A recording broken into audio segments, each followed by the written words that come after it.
অর্জন করছে, যারা স্কুল শিক্ষা অর্জন করছে, তাদেরকে আল্লাহর সঙ্গে সম্পর্ক কিভাবে জড়া যায় এই মেহনত নিয়ে, এই টার্গেট নিয়ে তারা আপনার এলাকায় পড়ে রয়েছে। এতক্ষণ প্রোগ্রাম দেখলেন, কাদের তৈরি দেখে তো খুব ভালো লাগলো। একটু পিছনে ভাবুন, এর পিছনে মেহনতটুকু ভাবুন, কাদের মেহনতে আজ এত সুন্দর প্রোগ্রাম আপনারা দেখতে পেয়েছেন। এই জন্য তো বললাম আজকের দিনে না বলতে পেরে থাকতে পারলাম না। তারা যখন মাদ্রাসা থেকে বের হয়ে আসে, তাদের ফিকির থাকে একজন বাচ্চা সে 5 ওয়াক্ত নামাজ কিভাবে হবে, একজন বাচ্চা সে কোরআন কিভাবে সুন্দর থেকে সুন্দর কোরআনে কারিমে তেলাওয়াত করবে, তার মা বাপ কিভাবে কোরআনের আশিক কিভাবে তৈরি হবে, ওই বাচ্চা ওই মা ওই ছেলে আগামীতে একদিন বাপ হবে, একদিন মা হবে। তার মধ্যে যদি রাসূলের আদর্শ না থাকে, সে নিজের সন্তানদেরকে কি শিক্ষা দেবে? এই জন্য তারবিয়াত করতে থাকেন আমার ভাইরা। আমরা কোনো শিক্ষকের বিরুদ্ধে, আমরা কোনো সময় কোনো জিম্মেদার ভাইয়ের কাছে আমরা কোনো নালিশ করব না, কারণ একটাই যে আমার শিক্ষক যেটা বলছেন নিশ্চয়ই আমার বাচ্চার ফায়দার জন্য বলেছে। দুনিয়াতে বলছে হয়তো খারাপ লাগছে, কিন্তু জাহান্নামের আগুন থেকে বাঁচার জন্য তাকে বলেছে। এই জন্য আমরা ভাইরা আমরা এই বিষয়ে গুরুত্ব দিই। আমাদের শিক্ষক মহাশয়রা শুধু পড়ায় না, আমাদের শিক্ষকরা এনারা পড়ানোর সাথে সাথে পঠন তার সাথে তার জিন্দগি, তার চরিত্র গঠন, তার চরিত্র গঠন কিভাবে হবে এই বিষয়ে প্রতিটা ক্লাসের শুরুতে 15 মিনিট সময় দিয়ে থাকে। বাবু তুমি নামাজ পড়েছো, বাবু তুমি আমল করেছো। ভাবতে পারেন 24 ঘন্টার মধ্যে 23 ঘন্টা তো আপনার কাছে থাকে, 1 ঘন্টা তো আপনি বক্তব্যে পাঠান। তারা যে ওই 7টা ব্যাচ যে লাগাতার সকাল থেকে সন্ধ্যা পর্যন্ত তার সব কিছু ছেড়ে, পরিবার পরিজন সব কিছু ছেড়ে তো তারা আপনার কাছে পড়ে রয়েছে। আপনি কি ভাবছেন যে আমরা পয়সা দিয়ে রেখেছি? আপনার 170 টাকা পয়সা ওই মাসে যে আপনি একটা ব্যাচ পিছু 1500-1700 টাকা যে আপনি দেন, এর থেকে সে অধিক কামাতে পারতো যদি একটা রিক্সাওয়ালাকে খোঁজ নিয়ে দেখেন। হাটে যায়, প্রতি রবিবার যায়, বুধবার যায়, দেখেন কি অবস্থায় সে ইনকাম করে। সারা সপ্তাহ বাড়িতে গিয়ে ফ্যামিলির সঙ্গে বাচ্চাদের সঙ্গে সে সময় কাটিয়ে আবার দ্বিতীয় সপ্তাহে সে চলে আসে। কিন্তু অল্প সময়, অল্প মাইনা, অল্প পয়সার পিছনে আমাদের শিক্ষকরা থেকে, এই জন্য তারা খুশি। আল্লাহ তাআলা 19 পারাতে বলেছেন ইন আজরিয়া ইল্লা আলাল্লাহ, প্রতিদান আল্লাহর কাছ থেকে চাই। পৃথিবীতে চলতে হলে অল্প সময় যেটা প্রয়োজন সেইটুকু কিভাবে মেকআপ হবে, এই নিয়ে তারা ফিকির নিয়ে দুনিয়াতে পড়ে রয়েছে। বাস আমরা তো আল্লাহর কাছ থেকে আমরা আজের নেব, প্রতিদান তো আল্লাহর থেকে নেব। প্রতিদান যদি আমরা চাইতাম তো আমরা দিনের খিদমত ছাড়া অন্য কোনো কাজ করতাম, আমরা তা চাই না। আমরা চাই রাসূলের ওয়ারিস হিসেবে যতটুকু নসিবে আছে মেহনত করব, প্রতিদান তো আল্লাহর থেকে নেব। এই উদ্দেশ্য নিয়ে বলছি ভাই আমার, আপনারা আপনাদের সন্তানের প্রতি দায়িত্ব কর্তব্য যে একজন মা বাবার থেকে থাকে, সেই দায়িত্ব পালন করুন। সন্তানদেরকে সোনার পুতুল বানাবেন না, তাদেরকে বকাঝকা দিন, দিন শিক্ষার পিছনে কোনো অনীহা নয়, গুরুত্ব দেব, নামাজি বানাবো, তার তারবিয়াতের প্রতি লক্ষ্য রাখবো। একজন বাবার পরে, একজন মায়ের পরে দ্বিতীয় গুরুজন তো একজন শিক্ষক। কি করে শিক্ষকদের বলতে থাকেন? এর জন্য আমার ভাইরা আমরা আমাদের সন্তানদের পরওয়ারিশ করব, তার সাথে নিজের আখিরাত নিয়ে ভাববো। নিজের আখিরাত এখানে তো অল্পক্ষণের জন্য এসেছি, কারা আমরা, সেখানে তো চিরস্থায়ী থাকতে হবে। তো এই শিক্ষকরা যখন এখান থেকে চলে যাবে, আপনার সন্তানকে ডাকবে না, বা আপনার সন্তান পরবর্তীতে সময় পার হয়ে গেলে শিক্ষকদের ডাকবে না যে আমাকে সূরাটা ঠিক করে দেন না হুজুর, আমাকে রাসূলের সুন্নাত, রাসূলের তরিকাটা আমাকে শেখান না। কোনো ছাত্র, কোনো শিক্ষার্থী আসবে না। এই জন্য সময়ের কদর করি।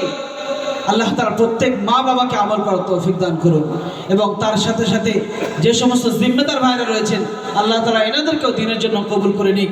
প্রত্যেক ব্যক্তিকে দিনের দায়ী বানিয়ে দিক, এবং প্রত্যেক ইমানদার মুসলমান যার কানে আজকের এই মঞ্চ থেকে আওয়াজ পৌঁছাচ্ছে আল্লাহ তাআলা প্রত্যেককে দিনের জন্য কবুল করে নিক। নিজের সন্তানকে হযরত ফাতিমার মতো সন্তান দান করুন, হযরত হাসান হুসাইনের মতো জিন্দেগি যেন আমাদের সন্তানদেরকে বানায়। আমরা আমিন।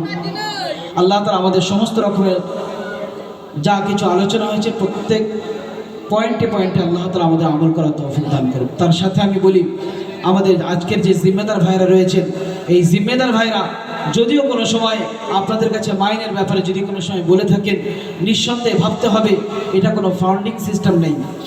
এখানে কোনো ফান্ডিং সিস্টেম নেই যে সেখানে টাকা জমা রয়েছে আমরা মাইনে না দিলেও চলে যাবে। ভাই এমন আমরা ভুল ধারণা করব না। আপনাদের এই 170 টাকার বিনিময়ে আজ এতগুলো বাচ্চা, কতজন বাচ্চা রাজাদা হিসেবে 315+ বাচ্চা, বুঝতে পারেন? আজ এতগুলো বাচ্চা, তারা যদি এমন এমন হিসাব শোনাচ্ছিলেন যে 1 বছর হয়ে গিয়েছে মাইনে এখন আসেনি। ভাই আমরা যারা একটু ফিকির করি যে আমরা যদি মাইনে না দিই তো প্রতিষ্ঠানটা চলবে কি করে? আপনাদের এই সহযোগিতার মাধ্যমে, আপনাদের কাছে আদার্স কোনো সহযোগিতা না, জাস্ট আপনি আপনার সঠিক টাইমে যদি 170 টাকা যদি আপনি দিয়ে দিতে পারেন, ইনশাল্লাহ আমাদের প্রতিষ্ঠানকে শেষ পর্যন্ত, কিয়ামত পর্যন্ত আমরা এইভাবে চালিয়ে নিয়ে যেতে পারবো। আমরা ইনশাল্লাহ সহযোগিতা করবো ইনশাল্লাহ। কিয়ামতের সূর্য ডোবা অস্ত যাওয়া পর্যন্ত আমরা ইনশাল্লাহ প্রতিষ্ঠান চালু রাখবো ইনশাল্লাহ। আল্লাহ আমাদের সকলকে আমল করার তৌফিক দান করুন। আপনাদেরকেও শেষে অসংখ্য ধন্যবাদ জানাই যে আপনারা সময় দিয়েছেন। আর সেই দুপুর 2:30 থেকে নিয়ে প্রোগ্রাম একটু লেট হয়েছে শুরুতে, কিন্তু আপনারা সহযোগিতা করেছেন, সময় দিয়েছেন, এর জন্য আমরা আজ এই প্রোগ্রামকে শেষ পর্যন্ত নিয়ে যেতে পারলাম। আপনাদেরকে অসংখ্য অসংখ্য ধন্যবাদ। আল্লাহ তাআলা আমাদের প্রত্যেককে আজরে আজিম দান করুন। এই বলে আমাদের আজকের এই প্রোগ্রাম এখানেই সমাপ্ত। আসসালামু আলাইকুম ওয়া রাহমাতুল্লাহি ওয়া বারাকাতুহু। সংক্ষিপ্ত দোয়ার মাধ্যমে আমাদের প্রোগ্রামকে আমরা ইনশাআল্লাহ শেষ করব। প্রোগ্রাম আমাদের শেষে দোয়া করবেন আমাদের হাফিজ আইয়ুব ভাই আমাদের সম্মুখে আসবেন। সংক্ষিপ্ত দোয়ার মাধ্যমে আমরা আমাদের প্রোগ্রামকে শেষ করব।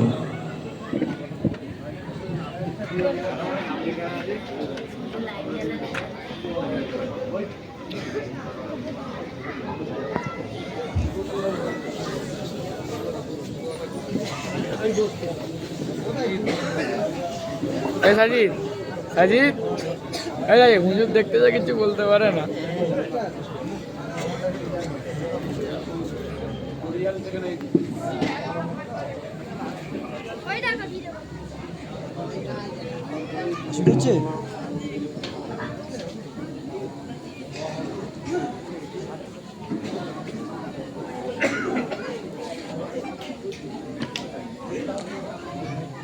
আমাদের জিম্মেদার ভাইরা মেহনত করেছেন, বড় ফিকির নিয়ে যে আমাদের যে সমস্ত শিক্ষকরা মেহনত করেছে তাদেরকে কিছু সান্ত্বনা দেওয়ার জন্য কিছু হাদিয়া। হযরত সর্বপ্রথম মাওলানা আলীনুর সাহেব সামনে আসবেন। মাওলানা আলীনুর, আচ্ছা 2 জন আলীনুর রয়েছে, 2 জন শিক্ষকের নামই আলীনুর, আপনি আসেন আগে।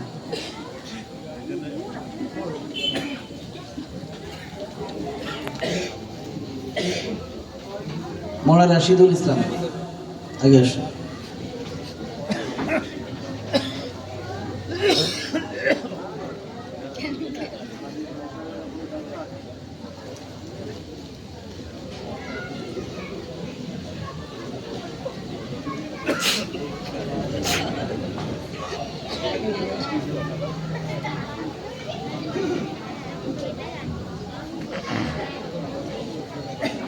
সংক্ষিপ্ত দোয়া হাবিব।